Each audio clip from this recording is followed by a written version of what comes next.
Ang aga niyong nagising, Nay. Ang aga niyong nagising. Kaya nga natutulog uli ako eh. Masakit na naman yung leg niyo? Hindi naman at uminom ako ng kuwan. Hindain yung ipit. Kanina. Ayan guys. Agang nagising ni nanay. Nagsaing na kayo? Nagsaing na kayo? Hindi. Hindi nga ako magagawa ng kape ko eh. Bakit tayo? Akala ko pagbangon ko may kape na ako. Hindi nga eh. Ang tagal-tagal ko kaya nag-ayos dyan. Para anong inayos maiwanan ko yung higaan ko.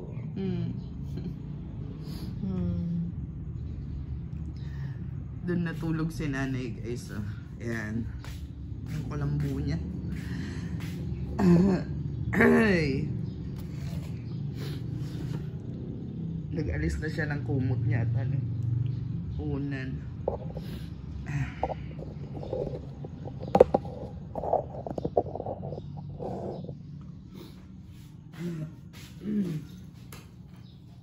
Pero hindi niya kayang tiklupin.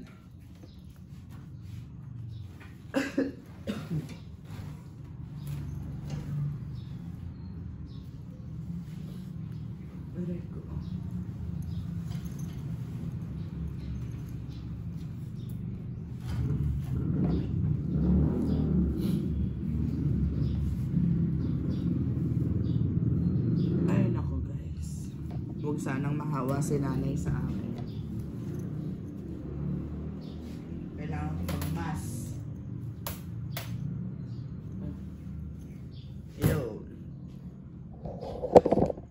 Diba?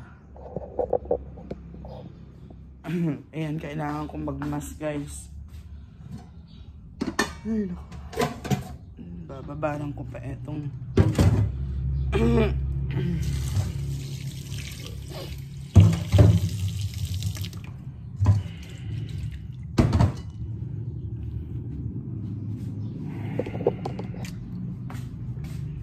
painit ko itong konting natira sa ano sa yung luya sa labat, tapos papalitan ko na. Ginawa ko lang ito kagabi.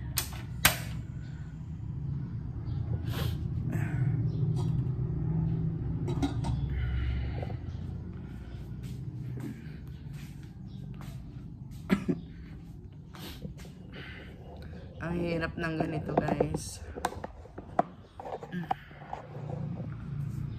Mainit-init pa ako. Buti hindi naman ako yung nilalagnat na ano. Sinat lang.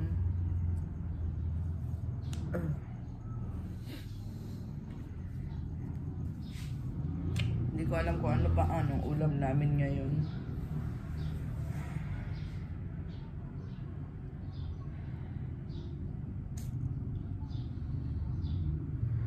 Bahay lang muna tayo. Hindi tayo pwedeng lumabas. Makakahawa tayo doon. Ayan po. Bumili ako kanina. Naglakad lang ako. Hindi na ako nag-tricycle. Kasi ang hirap kung anuhin ng mga aso. Ayan, adobo po ito para magtagal. Saka may nagtinda ng sili, pinaksiw, yung ano yan, pakbet na sili. Ayan, anuhan ko lang po ito guys. Lulutuin lang ng konti. Kasi ang hirap pong maghanap ng ano, ang hirap maghanap ng ano guys, ulam. Tapos hindi naman akong lalabas-labas ngayon kasi nga, eto, masama ang aking pakiramdam. Nagluto na tayo ng yung mga aso, hindi ko pa sila nabilan ng ulam nila. Kawawa naman. Wala kasi. Ayan po, maaga ako nagluto ngayon. Maaga rin ako magpapakain na rin ng aso, magpapakain ng tao. Para maaga po kami makapagpahinga. Pasensya na sa sounds. Morning. Morning na po. Ayan, magluluto po ako ng bihon, pansit bihon. Ito yung aking nilalaga na luya.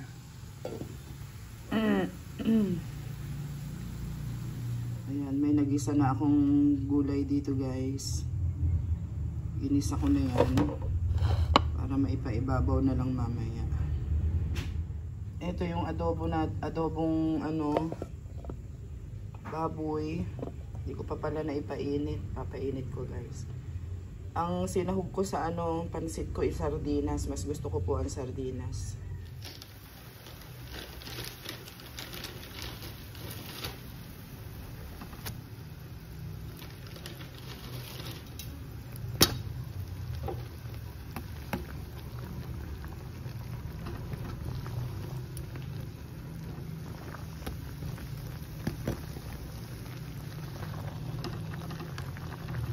Kulang ata ng sabaw. Ay.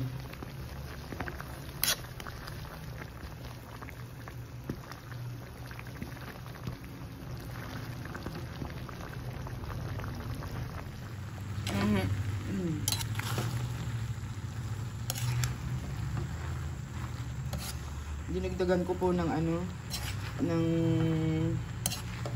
bihon kasi maghapon na namin ito ni nanay, merienda.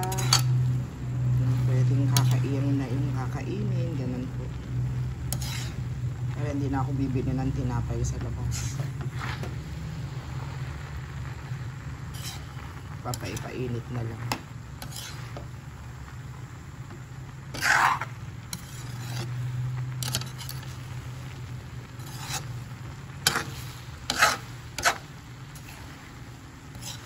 Mga yun, kain na po tayo.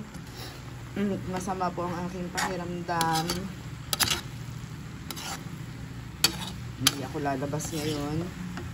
Kahapon pinilit ko pong nag-heart. Inaya ako Hindi naman ako nag-uubo guys. Okay pa lang, nakamas ako. Pero ngayon, talagang mahihiga lang ako.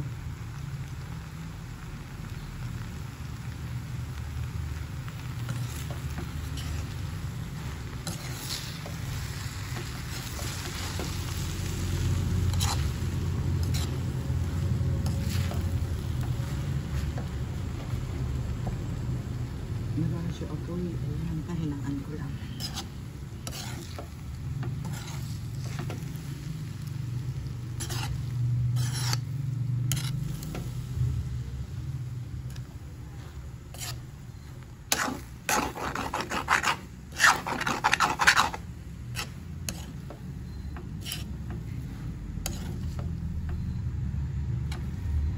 Masarap ito habang mainit. Kaya nanay, tinutuloy ni nanay yung pagtitiklop po niya ng mga damit. Ayan. Saan siya? Wala naman pala.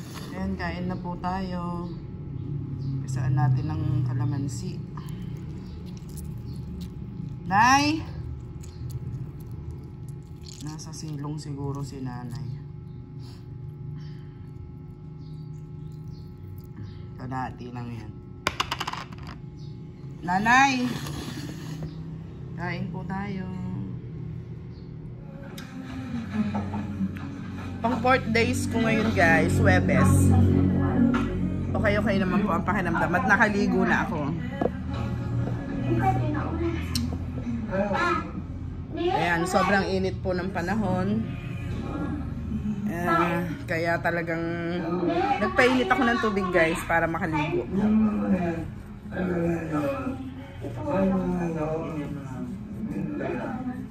Anong masasabi mo? Cutex tayo guys. Nang maiba naman. Wala pong magawa kaya nag-aano ng Cutex.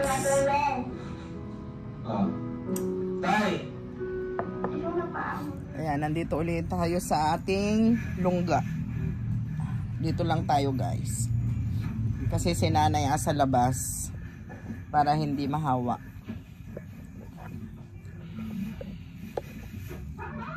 Kaya Kaya dito lang tayo magkukulong. Ayan, kukuha po ako ng luyang dilaw.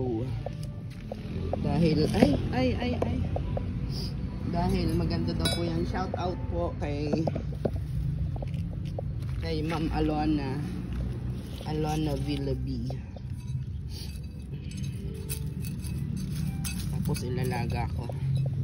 Ayan, marami rin tayong luyang ano rito. Pwede na atang i-harvest.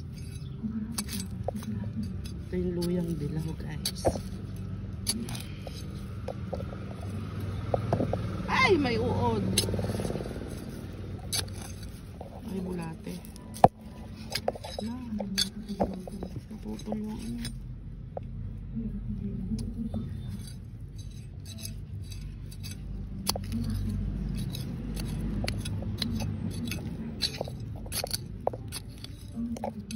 Wala.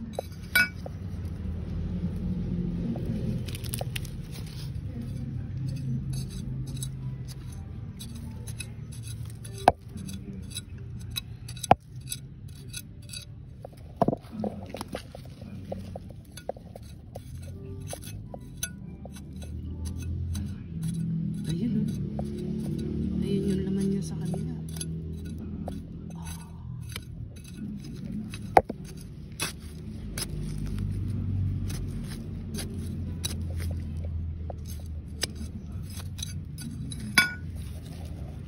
Hala.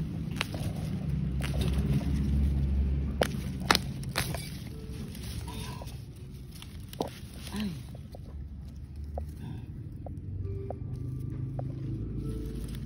Pero ibabalik ko rin ito, guys, para tumubo uli siya. Kunin ko lang yung ano, maiiwanan ko na itong, ayan oh, para tumubo at dumami. Na, itanggal na yun. Ayan, pwede pa yun. Sandali nga naman, Melay. Ay!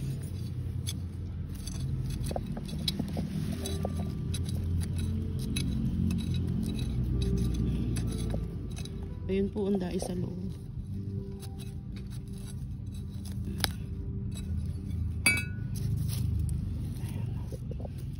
Kunin ko na nga para ano.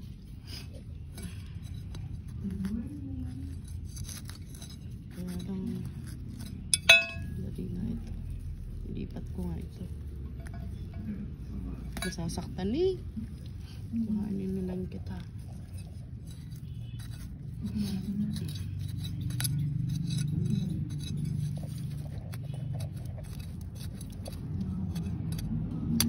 Marami pong luyang dilaw dito eh. Hindi naman namin na nagagamit. Dumadami lang ng dumadami. Matagal na po itong mga ito. Sayang na duro.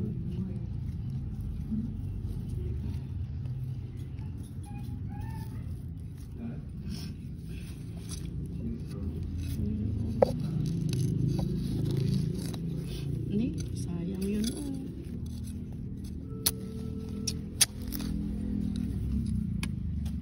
Dalingat, ibabaong ko rin ito.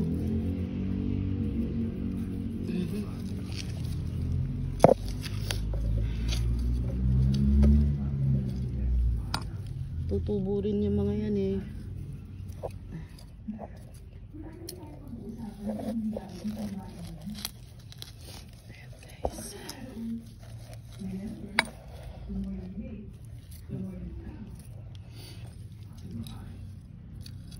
Ayan, ano natin doon yan.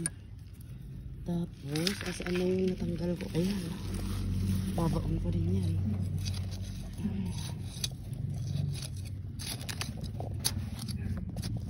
Ay.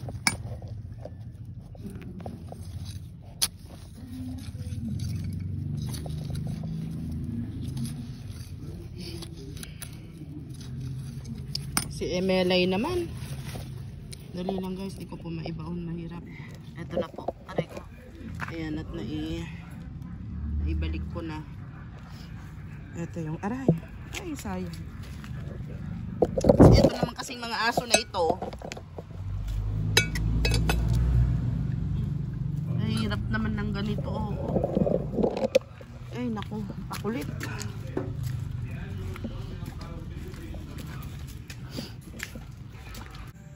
Ayan po, at isinama ko na rito sa ginawa kong luya kanina.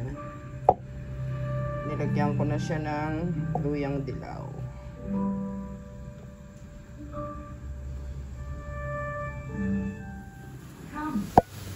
Oh, pinagpapainitan talaga namin ng tubig ito guys, kaya may maputi-puti dyan sa ano yun.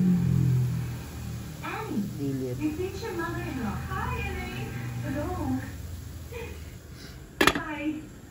Ayan po, Miss Ma'am Aloana, ang sarap po ng lasa ng ano, combination ng ano, turmeric at ng kalamansi. Ang sarap, guys. Thank you so much po. Shout out po sa inyo. Masarap. Ang sarap ng lasa niya.